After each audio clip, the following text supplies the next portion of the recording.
واتولدت من لقاءات الاهلي والزمالك والاسماعيلي والاهلي او الاسماعيلي والزمالك. كل دي مباريات كبيره هنا خطيره جدا. لمسه بالراس في منتهى الخطوره، خطر الثاني مش ممكن. الاسماعيلي مش ممكن النادي الاهلي الاسماعيلي في 33 دقيقه يسجل هدفين في مرمى القلعه الحمراء.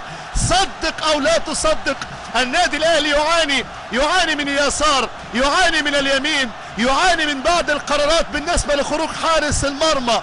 33 دقيقة دروس كثيرة في المباراة، والاسماعيلي برازيل مصر يسجل هدفين في مرمى القلعة الحمراء في نصف ساعة و3 دقائق.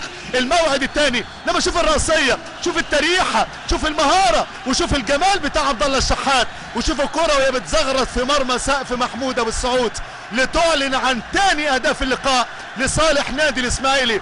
بص شوف الدراويش بيعملوا ايه، بص شوف عبد الله الشحات، عبد الله السعيد، الاثنين الخطار. بينما فرحة كبيرة، تعبير كبير جدا لحارس المرمى الدولي اللاعب محمد صبحي. اذا الاثارة موجودة واللقاء كان محتمل ان احنا نشاهد